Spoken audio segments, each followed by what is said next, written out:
Hello and welcome my dear friends, आपका स्वागत करते हैं आपके अपने यूट्यूब चैनल एग्ज़ाम मेरी जान में। इस वीडियो में बात करूंगा बीएससी नर्सिंग एंट्रेंस एग्ज़ाम की। अगर आप तैयारी कर रहे हैं 24-25 सेशन के लिए तो ये क्लास बेहद ही महत्वपूर्ण होने वाली है, जिसमें हम लोग बायोलॉजी के प्रीवियस ईयर के क्वेश्चंस की प्रैक्टिस करेंगे।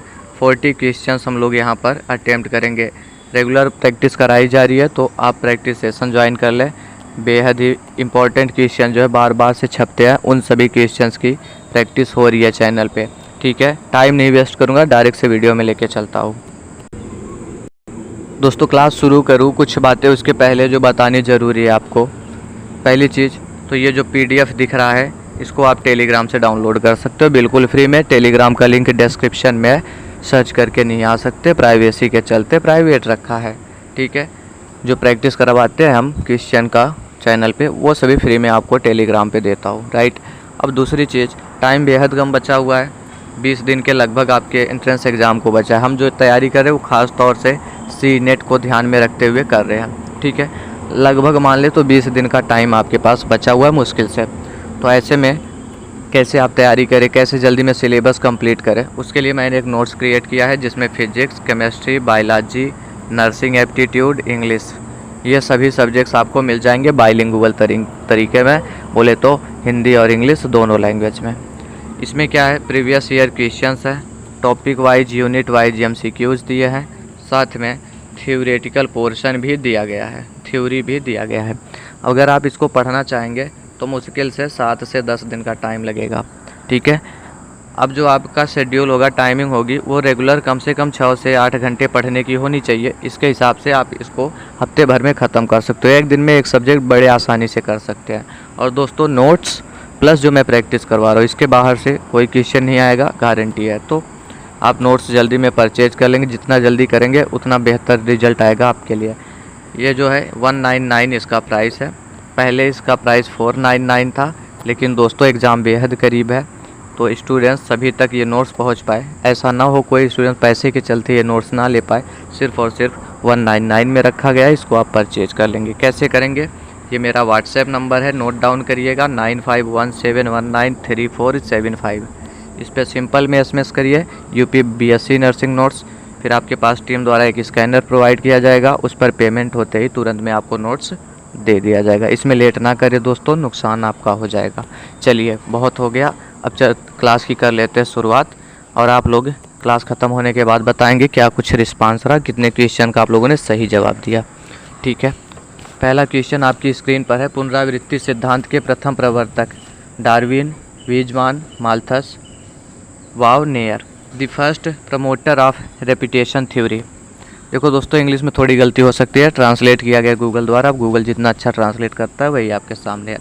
The first promoter of repetition theory, बताइए कौन दिया था, ये सिद्धांत कौन दिया हुआ है। तो देखो पहली चीज़, पुनरावृत्ति सिद्धांत होती क्या है।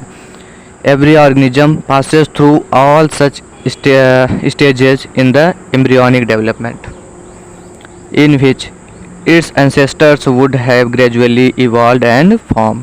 बात समझ में आ रही, शायद नहीं समझ में आ रही तो समझने की कोशिश करें। प्रत्येक जीव अपने भ्रूणीय परिवर्धन में ऐसी सभी प्रावस्थाओं से गुजरता है जिन अवस्थाओं में कभी उसके पूर्वज धीरे धीरे विकसित होकर बने होंगे।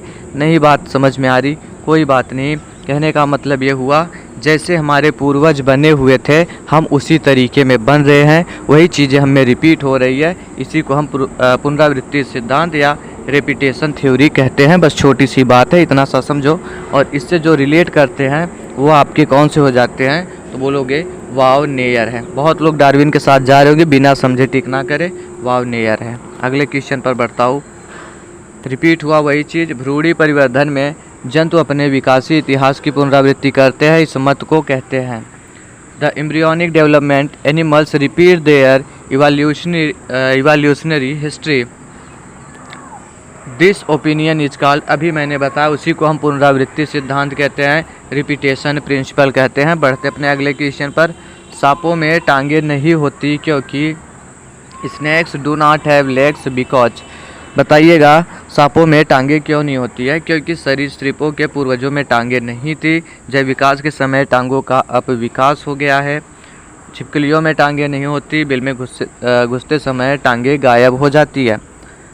बताइएगा सबसे अप्रोप्रिएट आंसर क्या हो जाएगा। The ancestor of reptiles did not have legs, legs have degenerated during biological evolution, lizards do not have legs, legs disappear while entering the burrow।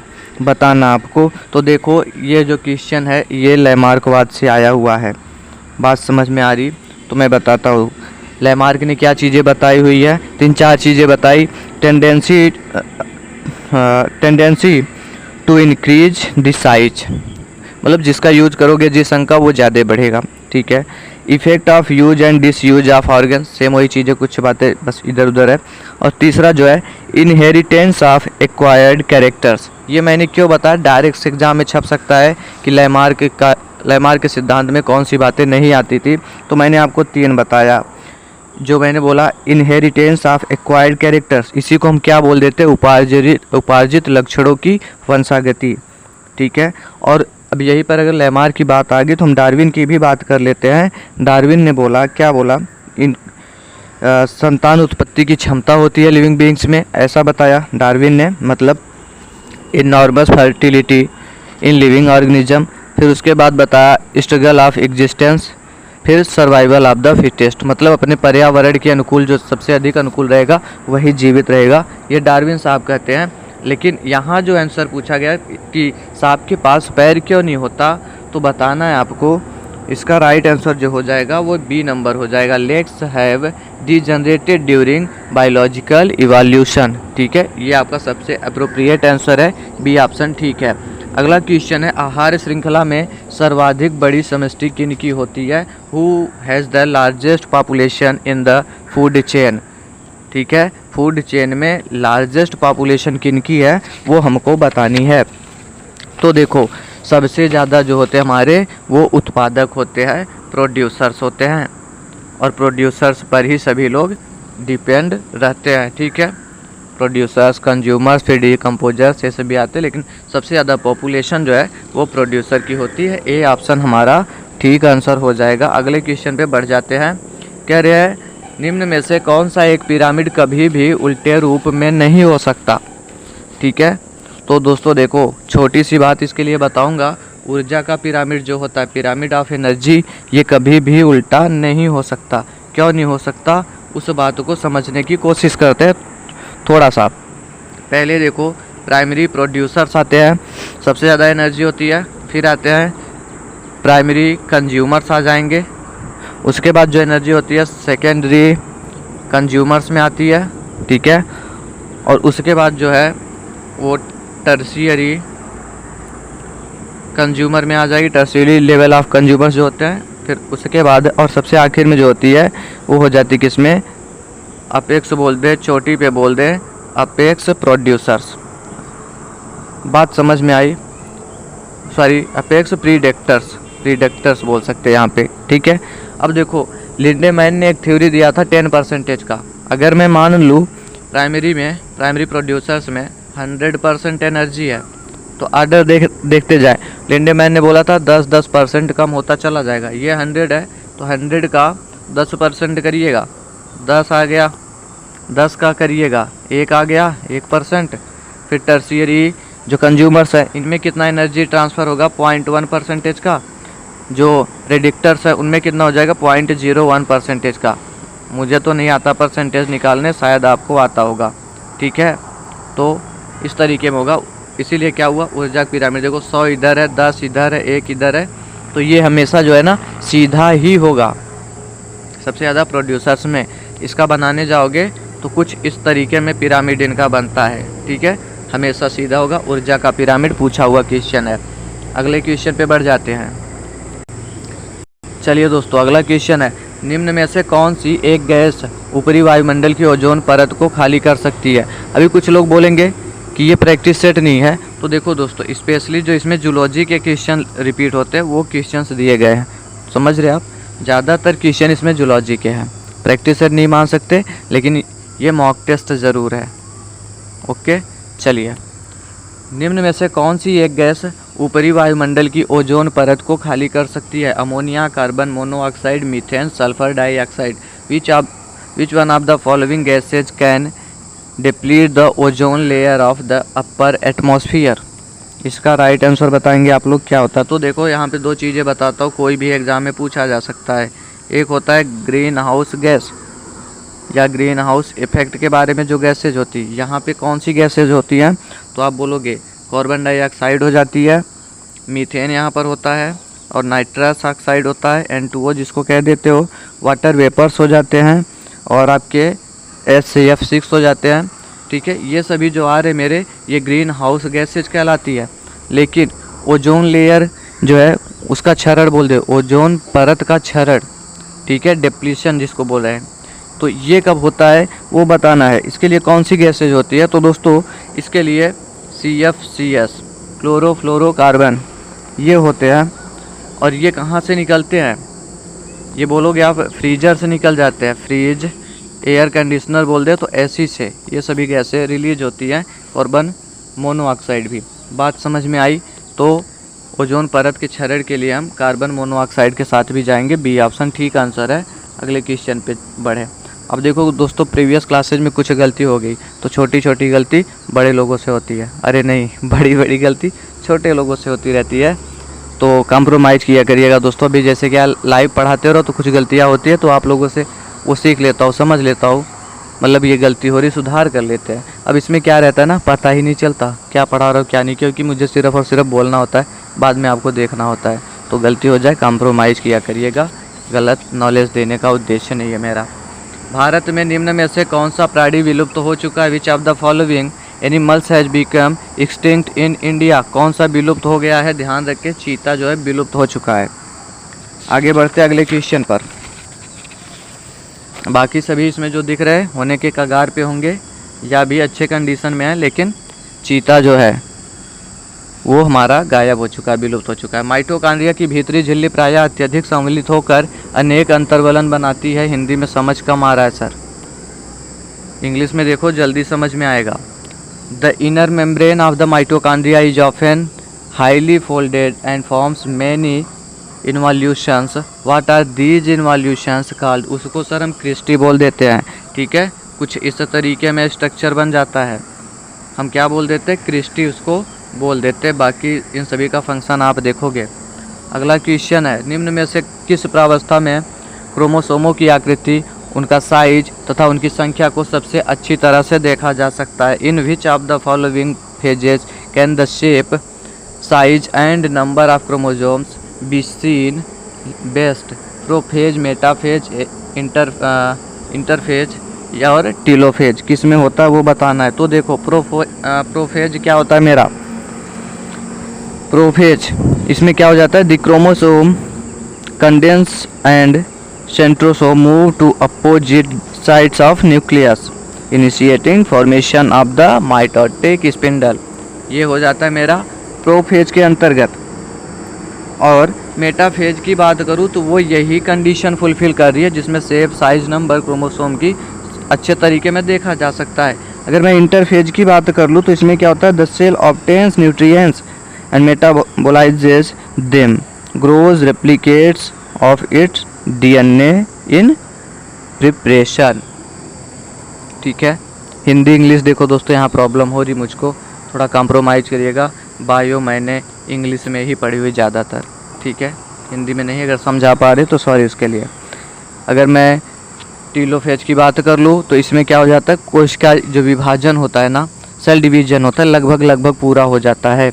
और जैसे ही साइटोकाइनेसिस होती है, साइटोकाइनेसिस मतलब क्या, इसमें जो कोशिका का पार्ट होता है, सामग्री होती है, उसका विभाजन होता है। ठीक है, ये हमारे टीलोफेज में होता है। ऑप्शन मेरा मेटाफेज ठीक आंसर है। अगले क्वेश्चन पे बढ़ जाओ। आनुवांशिकता द्वारा मानव में सुधार कहलाता है, क्या कहलाता है, इकोलॉजी, यूजेनिक्स, जेनेटिक्स, इवोल्यूशन, बताइएगा क्या कहते हैं। तो देखो ये कोई क्वेश्चन नहीं है, बेसिक सा क्वेश्चन है, उसको हम यूजेनिक्स बोल देते हैं।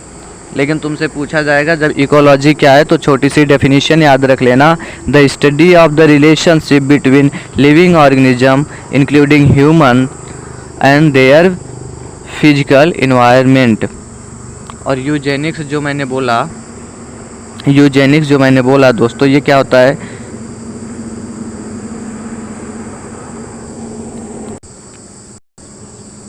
जो यूजेनिक्स होती है ना, वो जैसे सामाजिक नियंत्रण वाली जो एजेंसियाँ नहीं होती है उनकी भविष्यवाणी करती है। नस्ली गुण जो होते हैं उनको शारीरिक या मानसिक रूप से सुधार उसमें किया जा सकता है या खराब भी कर सकती है, तो वो सभी यूजेनिक्स में आ रहे हैं। और यही पूछा मानव में सुधार किया जा सकता है, तो जेनेटिक्स के साथ नहीं जाना, यूजेनिक्स के साथ चले जाना।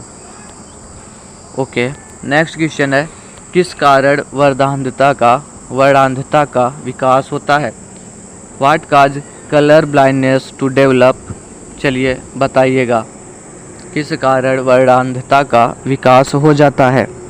तो ये जो होता है दोस्तों, कह रहे हैं कि एक्सेसिव एल्कोहल कंजप्शन, नहीं, इससे नहीं होता है, जेनेटिक्स वाली बीमारी है। कह रहे मोर एक्टिव एड्रीनल ग्लैंड्स, इससे कोई मतलब नहीं, विटामिन ए डेफिशिएंसी नहीं है, ये जेनेटिक्स के चलते हो सकता है, होता है। अगले क्वेश्चन पे बढ़ जाते हैं। नेक्स्ट क्वेश्चन नंबर 12, क्या मैं बोल रहा हूँ, पागल हूँ क्या? शरीर में खाद्य संचय या अधिकतम ऊर्जा संचय किस पदार्थ के रूप में होता है? In the form of which substance is food stored और maximum energy stored in the body? तो वो दोस्तों फैट के रूप में होता है। ठीक है, अगले क्वेश्चन पे आ जाओ। निम्न चार में से कौन सा एक भाग एक अकेली? देखो हिंदी का कितना टफ दिया हुआ, हिंदी में पढ़ने जाओगे तो गलती होती रहती है। विच one of the following 4 parts is not a part of a single urethral tube? इसमें से चारों भाग जो दिए गए, कौन सा एक भाग ऐसा है जो कि पार्ट इनका नहीं है, वो चीज़ हमको बतानी है। तो राइट ऑप्शन है collecting duct, number C. Next question है, श्वसन का नियमन करने वाला श्वसन केंद्र कहाँ होता है? Where is the respiratory centre which regulates respiration located? ये हमारा होता है मेड्यूला ऑब्लोंगेटा में। ठीक है, बढ़ते अपने अगले क्वेश्चन पर। 15 जो है, कह रहे जब यीस्ट द्वारा ग्लूकोज का किण्वन होता है तब क्या उत्पाद बनते हैं, ये बता दो हमको तुम। चलो, बोल रहे the products are formed when glucose is fermented by yeast. इसमें क्या बन जाता है वो बता दो। तो देखो, इसके लिए छोटा सा रिएक्शन याद कर लेना, ये क्वेश्चन पूछा जाता है, इसीलिए इसको मैं एक्सप्लेन करूँगा आपको। तो देखो, जो मेरा ग्लूकोज होता है उस पर यीस्ट जो है क्रिया होती है, तो मेरा बनता क्या है, इथेनॉल बन जाएगा। इथेनॉल बनता है, प्लस में तुम्हारा बनेगा CO2। बात समझ में आई? नहीं समझ में आ रही, थोड़ा रिएक्शन लिख लीजिए, कभी कभी हो सकता है रिएक्शन ही पूछ ले तुमसे। तो क्या करना, लिख लेना C6H12O6। इसका फर्मेंटेशन होगा किसके द्वारा? यीस्ट के द्वारा। बन जाएगा तुम्हारा, मैंने बोला एथिल एल्कोहल, C2H5OH होता है, साथ में तुम्हारा बन जाएगा कार्बन डाइऑक्साइड। ये रिएक्शन याद रखिएगा। मतलब क्या बना मेरा, ethanol plus CO2। Option B ठीक आंसर है। अगले क्वेश्चन पे बढ़ जाओ। कह रहे हैं ग्लाइकोजिनोलाइसिस। इन ग्लाइकोजिनोलाइसिस में क्या होता है वो चीज़ आपको बतानी है क्वेश्चन नंबर 16 में। ठीक है, तो देखो ग्लाइकोजिनोलाइसिस जो होती है, अभी इसमें आगे भी क्वेश्चन है उसको मैं एक्सप्लेन करूँगा, फिलहाल में सामने आ गया है तो देख लेते हैं। देखो ग्लाइकोजन, इसमें क्या होता है, ग्लाइकोजन ब्रेक्स डाउन, ग्लाइकोजन जो है वो टूटता है किसमें, इनटू द ग्लूकोज, ग्लूकोज में टूटता है। ग्लाइकोजन हमारा ग्लूकोज में टूटता है वे नीडेड फॉर एनर्जी, जब हमको एनर्जी की ज़रूरत होती है, जब हम भूखे रहते हैं। लोग फास्ट रखते हैं ना, व्रत रखते हैं ना, तो उसमें क्या होता है, एनर्जी की हमको ज़रूरत होती है, और जो हमारा ग्लाइकोजन होता है वही हमारा टूटता है और फॉर्मेशन हो जाता है किसका, ग्लूकोज का हो जाता है। इस अभिक्रिया को हम ग्लाइकोजिनोलाइसिस कहते हैं। सर क्या चीज़ आया, ग्लाइकोजन कहाँ पे गया, इसमें ग्लाइकोजन हमारा टूटेगा और बनता है क्या, ग्लूकोज बन जाता है। जब हम फास्ट की कंडीशन में होते तब ये हमारा होता है। ऑप्शन नंबर बी इसका ठीक आंसर है। कह रहे glycogen breaks down into glucose, B option ठीक आंसर है। अगले क्वेश्चन पे आ जाओ। कह रहे उपापचय का मतलब है मेटाबॉलिक मीन्स। मेटाबॉलिक देखो दोस्तों रिएक्शन होती है, केमिकल रिएक्शन से एक प्रकार की होती है। अब इसमें मेटाबॉलिक में तुम्हारा दो प्रकार का आएगा, एक होता है कैटाबॉलिक रिएक्शन और एक हो जाएगा तुम्हारा एनाबॉलिक रिएक्शन। ठीक है, छोटी सी चीज़ें हैं पूछी जाती है। कैटाबॉलिक क्या होती है दोस्तों, ये हमारी ब्रेक डाउन रिएक्शन होती है। मतलब कोई रिएक्टेंट दो या दो से अधिक पार्ट में टूटता है, ये ब्रेक डाउन रिएक्शन होती है कैटाबॉलिक। एग्जाम्पल्स याद रखिएगा, इसके पूछे जाएंगे जो आपकी एनसीईआरटी में दिए। और एनाबॉलिक रिएक्शन होती है, ये एडिशन रिएक्शन होती है। दोनों चीज़ों को ध्यान रखिएगा। हमारा क्वेश्चन क्या था, तो क्वेश्चन था कि कहाँ गया, metabolic means sum of reactions related to energy release and absorption. किसी में तुम्हारी एनर्जी रिलीज होगी, किसी में एब्जॉर्ब की जाएगी, अवशोषित की जाएगी, तो डी ऑप्शन ठीक आंसर है। घाव भरने में कौन सा विटामिन सहायक होता है, ये पूछ रहे हैं, तो घाव भरने में हमारा विटामिन सी जो है ज़रूरी होता है। पक्षी यूरिकोटेलिक होते हैं क्योंकि शरीर का भार कम रहे। नहीं सर, जल की क्षति न हो। एक बार इसको मैं डांट रखता हूँ, शायद सही हो। फिर कह रहे शरीर का ताप ना घटे। अरे यूरिकोटेलिक ताप घटने में संबंध ही नहीं है। फिर कह रहे उपर्युक्त में से कोई नहीं, तो ये भी नहीं। सर जल की क्षति ना हो इसलिए ये यूरिकोटेलिक है। और आपने तो बताया था, आपने नहीं मैंने बताया था कि सबसे ज़्यादा टॉक्सिक जो है, ये पूछा हुआ है, सब मोस्ट टॉक्सिक जो एक्सक्रेटरी प्रोडक्ट है वो अमोनिया है, फिर आपका यूरिया है, उसके बाद यूरिक एसिड है। अब समझो, जो ज़्यादा पानी में रहेगा, ज़्यादा पानी का यूज करेगा, वो अमोनिया का एक्सक्रीशन करेगा। उसके बाद जो थोड़ा से कम पानी का यूज करेगा वो यूरिया का, जो बिल्कुल कम पानी पीते हैं या उसका यूज करते हैं वो यूरिक एसिड का। पक्षी तो वैसे भी बहुत कम पानी पीते हैं, अगर अमोनिया यूरिया का करेंगे तो वो जिंदा ही कैसे रहेंगे। तो वो यूरिक एसिड का एक्सक्रीशन इसीलिए करते हैं ताकि जल की क्षति ना हो। बी ऑप्शन ठीक आंसर है। बढ़ जाओ अगले क्वेश्चन पर। कह रहा है कि प्राणी कोशिका में ग्लूकोज के विघटन की प्रथम अवस्था कौन सी है, वो बता दो हमको। What is the first stage of decomposition of glucose in animal cells. इसमें आपको बताना है, चलिए बताइएगा। सर नाम आया है पहले क्रेब्स साइकिल का, तो बता दो। अब मैं कह रहा हूँ ना, जो मैं पढ़ाऊँगा वो एग्ज़ाम में नहीं आएगा, लेकिन जितना पढ़ाऊँगा ना उसी से रिलेटेड आएगा, उसी के आसपास ही पेपर रहेगा। क्रेब्स साइकिल का नाम सुना तो दूसरा क्वेश्चन मैं चिपकाऊँगा, वहाँ पे पूछूँगा ये होता कहाँ पे है, क्रेब्स साइकिल होती कहाँ पे है, तो आप बोलेंगे सर ये तो माइटोकॉन्ड्रियल मैट्रिक्स में होती है। कहाँ पे होती है, माइटोकॉन्ड्रियल मैट्रिक्स में। मैं पूछूंगा यहाँ कितने एटीपी का फॉर्मेशन होता है, तो आप बोलेंगे सर इधर पे 2 एटीपी का फॉर्मेशन होता है। नोट डाउन करिएगा अगर पेन और पेपर लेके बैठे, और नहीं बैठे दोस्तों सिर्फ वीडियो देख रहे हैं ना, फिर कोई मतलब नहीं क्लास देखने का, तो आप वही आके बोलेंगे एग्ज़ाम के बाद कि जो तुमने पढ़ाया वो एग्ज़ाम में नहीं आया। ठीक दोस्तों, ये बात नहीं बोलना। अगर मैंने बोला तुमसे कि क्रेब्स साइकिल माइटोकॉन्ड्रियल मैट्रिक्स में होती है और कंफ्यूज हो इस बात को, तो ये नोट डाउन करना आपकी जिम्मेदारी है। अगर इससे कंफ्यूज हो कि 2 एटीपी यहाँ पर 2 एटीपी का फॉर्मेशन होता है, तो इसको भी नोट डाउन करना आपका काम है। जो मुझे बताना था मैंने बता दिया। नेक्स्ट की ग्लाइकोलिसिस की जब बात आएगी तो ये भी पूछा जाए ग्लाइकोलिसिस होती कहाँ पे है, तो तुम बोलोगे सर साइटोप्लाज्म में होती है, साइटोप्लाज्म में मेरी ग्लाइकोलिसिस होती है। मैं पूछूंगा इधर कितनी एटीपी बनती है, तो बोलोगे सर इधर पे 4 एटीपी बन जाती है मेरी। ठीक है, अगर मैं बात कर लूँ ईटीएस का, इलेक्ट्रॉन ट्रांसपोर्ट सिस्टम, ये कहाँ पे होती है, तब भी आप बोलेंगे सर ये माइटोकॉन्ड्रिया में होती है। माइटोकॉन्ड्रिया में तुम्हें पूछूंगा कितने एटीपी का फॉर्मेशन होता है, तो आप बोलेंगे 30 से 32 एटीपी का फॉर्मेशन हो जाता है सर। अब सर वो चीज़ हो गई, तो फर्मेंटेशन का बता दो किधर पे होता है।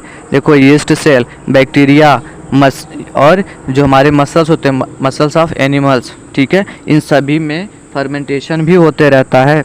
और इसमें जो ऊर्जा हमको मिलती है ना, 2 नेट एटीपी जो होती है, इतनी ही एनर्जी मिलती है पर ग्लूकोज के पीछे, राइट। ठीक है, मैंने बोला ऊपर 2 4, इधर बोला 30 से 32। ठीक है, 30 से 32 देख लो, 30 4 34 2 36, और इधर 2 38 एटीपी की एनर्जी बन गई है। बात समझ में आ रही क्या। चलो अगले क्वेश्चन पे बढ़ जाओ। जो ज़रूरी चीज़ें बताता हूँ उसको नोट डाउन किया करते रहो। अगला क्वेश्चन कह रहे हैं, कहाँ पे गया, नेक्स्ट क्वेश्चन है, कहाँ है। Importance of Krebs cycle is production of amino acids, production of vitamins, production of ATP by oxidative phosphorylation. आगे कुछ पढ़ने की ज़रूरत है क्या, नहीं सर, सी ऑप्शन मेरा ठीक आंसर है। अगले क्वेश्चन पे आ जाओ। निम्नलिखित में से कौन सा एक जीवधारी पूर्णतः अपरजीवी, which one of the following living organisms is completely non parasitic. कह रहे हैं कि इसमें सभी पैरासाइट हैं, कह रहे हैं कि इसमें सभी पैरासाइट है, कोई एक है जो पैरासाइट नहीं है, तुम बता दो क्या नहीं है। सर लीच तो होता है। पहले पैरासाइट क्या होता है वो तो पता है ना आपको। अ प्लांट और एन एनिमल, पौधे भी हो सकते हैं, जंतु भी हो सकते हैं, दैट लिव्स इन मतलब अंदर रह सकते हैं, और अथवा ऑन एनदर प्लांट और एनिमल, दूसरे पौधे या दूसरे जंतु पर भी रह सकते हैं। And gets its food from it, और उनसे अपना भोजन प्राप्त करते हैं। बात समझ में आई क्या? ठीक है। पैरासाइट से हमको डिजीजेज भी होती है, ये भी पता होगा। तो लीच का नाम तो सुना है सर, ये पैरासाइट होता है, मच्छर भी होते हैं। ठीक है। सी एनीमोन नहीं होता है दोस्तों। ठीक है। और टैपवर्म हमारा पैरासाइट है। सी एनीमोन क्या है? तो देखो ये ना म्यूचुअलिज्म शो करता है। म्यूचुअलिज्म शो करेगा किसके साथ? विद हर्मिट क्रैब्स के साथ। बात समझ में आई क्या? ठीक, सी ऑप्शन ठीक आंसर है। अगले क्वेश्चन पे आ जाओ। कौन सी चिड़िया फूलों का रस चूसती है? Which bird sucks the juice of flowers? तो हो जाएगा सनबर्ड, जिसको कहते हैं वही होगा शुगर ईटर सनबर्ड। अगला क्वेश्चन है, निम्न में से किस एक में बंद प्रकार का परिसंचरण तंत्र पाया जाता है? In which one of the following is a closed type of circulatory system found? किसमें क्लोज्ड सर्कुलेटरी सिस्टम पाया जा रहा है वो बता दो आप। तो देखो इसमें जो होगा राइट ऑप्शन वो हमारा ए ऑप्शन ठीक है, फिशेस में। क्लोज्ड क्या होता है, ओपन क्या होता है, पता तो है ना आपको। अगले क्वेश्चन पे आ जाओ। वे जीवधारी जो वायुमंडलीय नाइट्रोजन का स्थिरीकरण करते हैं किस श्रेणी के अंतर्गत आते हैं? वो दोस्तों किस में आते हैं वो चीज़ हमसे पूछ रहे, तो वो बैक्टीरिया के अंतर्गत आते हैं। बैक्टीरिया में भी पता होगा तुमको, जैसे राइजोबियम आता है ना, राइजोबियम नाम तो सुना होगा, एजोटोबैक्टर, और कुछ ब्लू ग्रीन एल्गी जो होते हैं वो भी इसी में आते हैं। मतलब बैक्टीरिया मेरा ठीक आंसर है। सिलेंट्रेटा का एक मुख्य लक्षण निम्नलिखित में से किस एक का पाया जाता है? क्या पूछे? सिलेंट्रेटा का एक मुख्य लक्षण निम्न में से किस एक का पाया जाता है? बहुरूपता, निमेटोसिस। ठीक है, इंग्लिश में पढ़ते हैं। मैं कहता हूँ हिंदी में बायो टफ हो जाती है, इंग्लिश में देखें शायद समझ में आ जाए। तो देखो निमेटोसिस्ट क्या है सर, पहले ये समझ लेते हैं। सर ये निडेरिया में पाया जाता है। सी एनीमोन्स जो होते हैं, जेली फिशेज होती है, उनमें पाए जाते हैं निमेटोसिस्ट। इसी को हम सर क्या बोल देते हैं?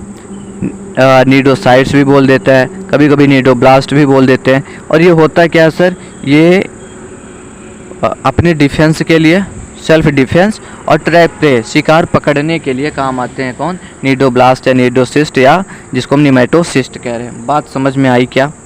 ठीक है सर। फ्लेम सेल हमारा प्लेटी हेलमिंथेस में पाया जाता है। फ्लैट वर्म्स काम क्या होता है सर इनका? एक्सक्रीटरी सेल्स हैं, ये एक्सक्रीटरी ऑर्गन्स, एक्सक्रीटरी सेल्स हैं मेरी फ्लेम सेल्स। बात समझ में आई? फ्लेम सेल के बारे में बहुत पूछा गया है, पूछ लेगा किस किंगडम में होता है तो बोलना प्लेटी हेलमिंथेस में होता है। नीडोब्लास्ट, नीडोसाइट्स और निमेटोसिस्ट ये मैंने आपको बताया। ठीक है, निडेरियंस में ये पाए जाते हैं, लेकिन जो सिलेंट्रेटा की कंडीशन है उसमें पॉलीमॉर्फिज्म पाया जाता है। रुके हुए जल पर तेल छिड़कने से मलेरिया का नियंत्रण होता है। Malaria is controlled by sprinkling oil on stagnant water because. इससे क्या हो जाता है, अगर तुम रुके पानी पर तेल छिड़कते हो तो क्या हो जाता है? जो मच्छर का लार्वा होता है ना वो श्वसन नहीं कर पाता। Mosquito larva can not respire. बात समझ में आई क्या? ओके, नेक्स्ट क्वेश्चन पे आ जाओ। हृदय ध्वनि डब कब पैदा होती है ये बताना आपको। चलो दो चीज़ें, अगर ये क्वेश्चन आ गया, इंग्लिश वाले पहले देख ले फिर मैं आपको एक्सप्लेन करता हूँ।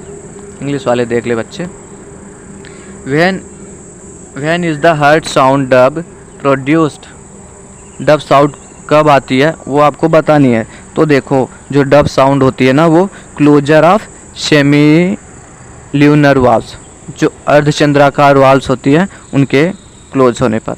बात सुने, closure of semilunar valves, वहाँ पे क्या होती है? Dub sound. अगर डब साउंड तुमको पता है, ये हार्ट की साउंड है, पता है ना, लब डब।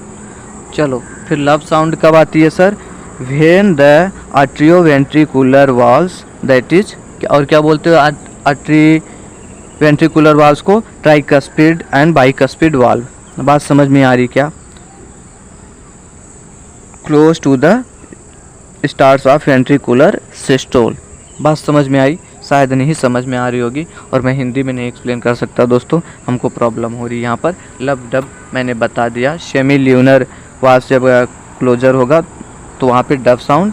बाकी व्हेन द आर्टरियो वेंट्रिकुलर वाल्व, जिसको ट्राइकस्पिड और बाइकस्पिड वाल्व भी बोल देते हो, उस कंडीशन में वेंट्रिकुलर सिस्टोल के टाइम पे मेरा लब जो है साउंड, उसकी साउंड आती है। हमसे पूछा क्या है, डब साउंड कब प्रोड्यूस होती है, तो हम बताएंगे कि कहाँ पे गया, यहाँ पे है। When the semilunar valves are located at the root of the aorta are closed. बात समझ में आई क्या? डी ऑप्शन ठीक आंसर है। अगले क्वेश्चन पे आ जाओ। एक व्यक्ति का रुधिर वर्ग क्या होगा जिसमें एंटीजन ए और बी है परंतु एंटीबॉडी कोई भी नहीं है? देखो इस पे मैं बहुत बार करा चुका हूँ आपको, ठीक है।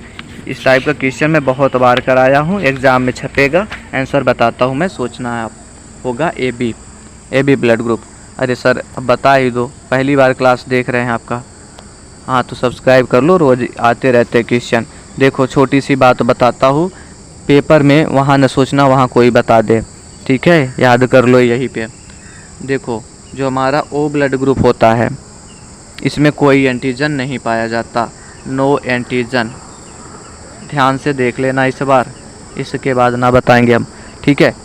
ओ ब्लड ग्रुप में कोई एंटीजन नहीं पाया जाता है, लेकिन सर एंटीबॉडी मेरी ए भी पाई जाती है और बी भी पाई जाती है। Sir A B blood group जो है हमारा, ए बी ब्लड ग्रुप जो है हमारा, यहाँ पर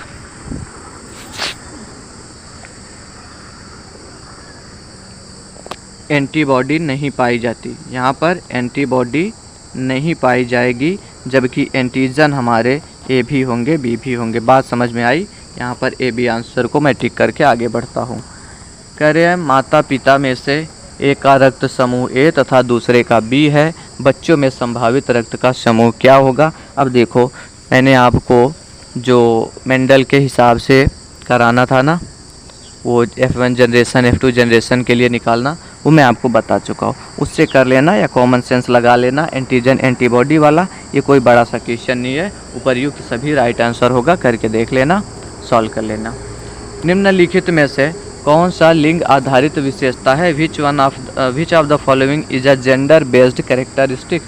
कह रहे having for sightedness, haemophilia, night blindness, having near sightedness. कि मतलब लिंग आधारित विशेषता क्या है? ध्रुव दृष्टि का होना, हीमोफीलिया, रात्रि दृष्टिहीनता, निकट दृष्टि का होना। तो दोस्तों आपको पता होगा ये सभी जो है ना जेंडर आधारित जो डिजीज होगी वो दोस्तों हमारी इसमें से हीमोफीलिया हो जाती है। बात समझ में आई सर? हाँ सर। हीमोफीलिया कैसे होगा तुमसे पूछा जाएगा, ये एक्स लिंक्ड रिगार्डिंग होता है या वाई? फिर आप बोलेंगे sir haemophilia is an x linked recessive heredity disorder. ये हमारा एक्स लिंक्ड से होता है, एक्स लिंक्ड रेसेसिव डिसऑर्डर से होता है। इसमें मेल्स जो है अफेक्ट ज़्यादा करती है। सर रीज़न क्या है?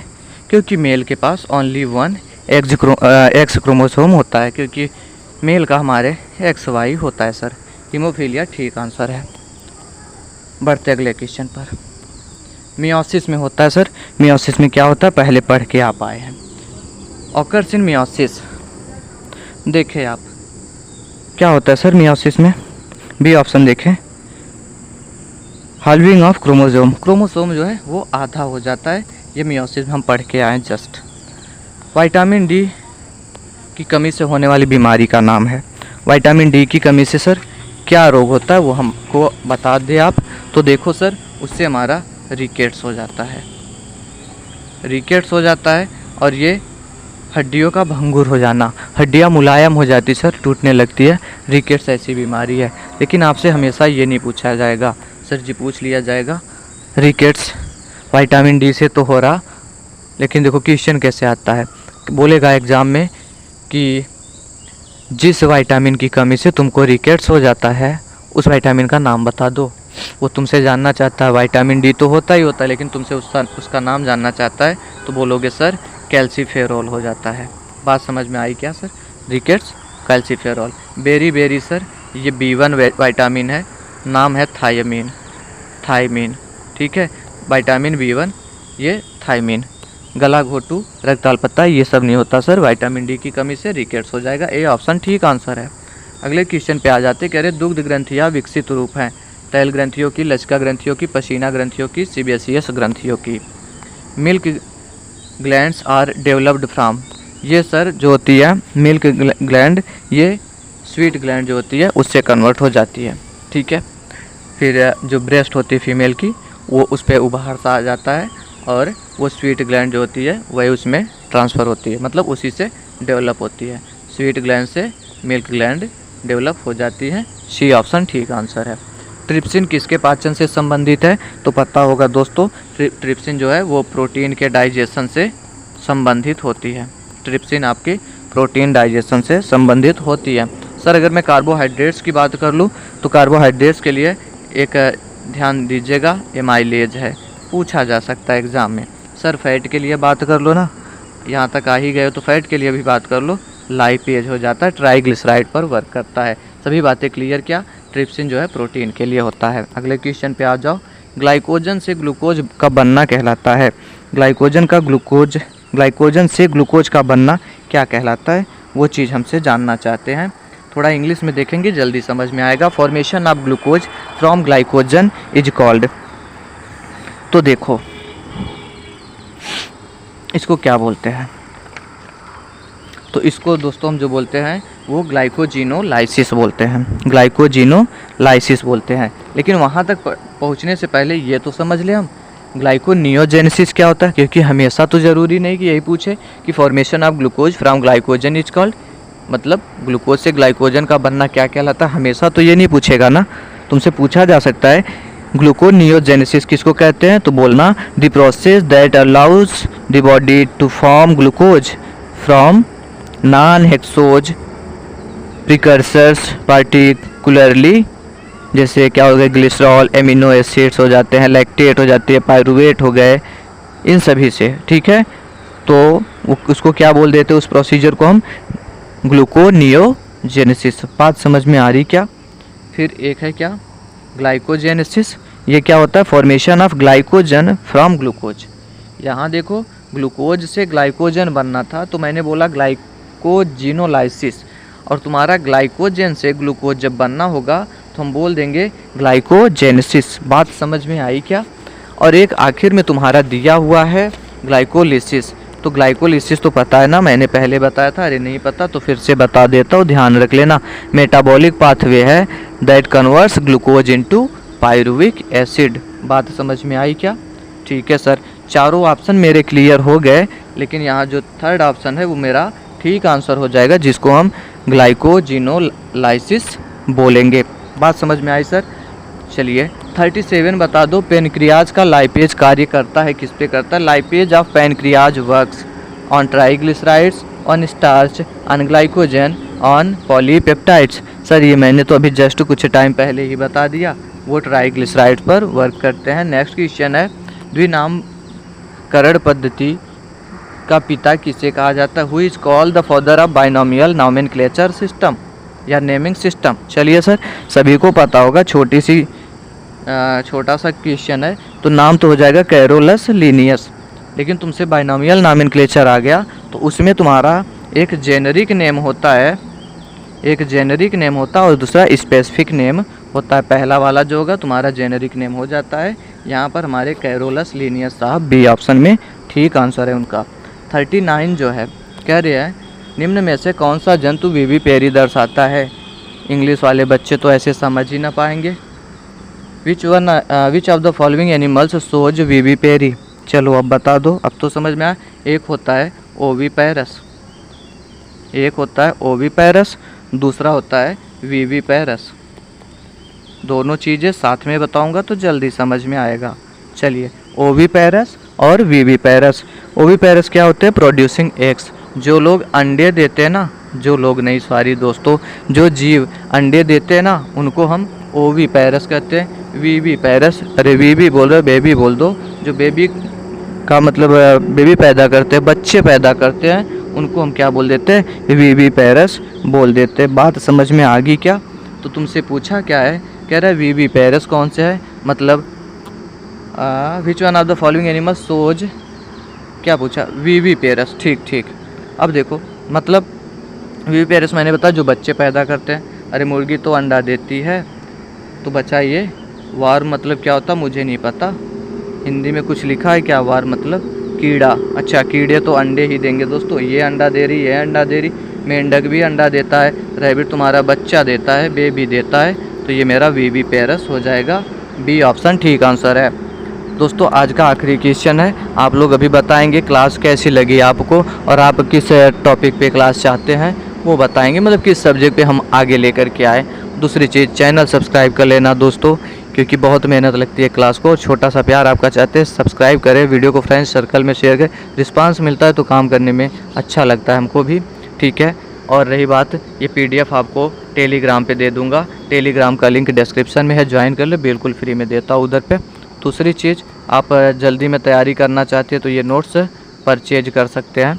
इस नोट्स का दोस्तों देखिए, जिसमें आपको फिजिक्स मिलेगा, केमिस्ट्री मिलेगा, बायोलॉजी मिलेगा, नर्सिंग एप्टीट्यूड मिल जाएगा, इंग्लिश मिल जाएगा, ठीक है। ये सब कुछ आपको मिल जाएगा, हिंदी इंग्लिश दोनों लैंग्वेज में दिया गया। साथ में प्रीवियस ईयर क्वेश्चन है, MCQs भी है, टॉपिक वाइज यूनिट वाइज, उसके साथ में थ्योरेटिकल पोर्शन भी है।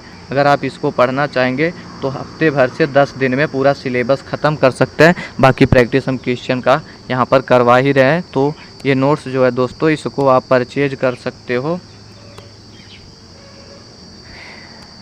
कितने में, 199 में, ठीक है। आप इसको 199 में परचेज कर सकते हो। पहले प्राइस 499 था, लेकिन हर उस ज़रूरतमंद तक ये नोट्स मुझको पहुंचाना है जो पैसे के चलते तैयारी नहीं कर पा रहे, अच्छे कोचिंग या अच्छे इंस्टीट्यूट्स का बैच वगैरह नहीं ले पा रहे, तो उनके लिए काफ़ी कारगर होगी ये प्रैक्टिस सेट। आप लोग मतलब ये नोट्स ज़रूर परचेज करें, 199 का है।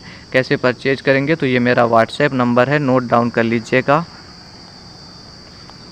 ठीक है। ये मेरा व्हाट्सएप नंबर है, इसको नोट डाउन कर लीजिएगा, 9517193475। इस पर सिंपल में SMS कर देना और UPBSC नर्सिंग नोट्स लिख करके, तो आपके पास स्कैनर जाएगा, पेमेंट कर देंगे, उसके बाद नोट्स तुरंत में प्रोवाइड कर दिया जाएगा। फिर एक ग्रुप का लिंक आपको दिया जाएगा, उस ग्रुप में आप ज्वाइन हो जाएंगे। जब भी क्लासेज जानी होंगी तो उस पर नोटिफिकेशन प्रोवाइड कर दिया जाएगा। ओके फ्रेंड्स, लास्ट क्वेश्चन का जवाब दे दो, उसके बाद आप लोग भी चले जाओ। प्रोटोजोआ जंतु होते हैं, क्योंकि प्रोटोजोआ क्या होते हैं वो बता दो। प्रोटोजोआ आर एनिमल्स होते हैं, ऐसा क्यों? तो देखो प्रोटोजोआ का मैं सिंपल सा डेफिनेशन ही आपको बता देता हूँ, उसी से क्लियर हो जाएगा।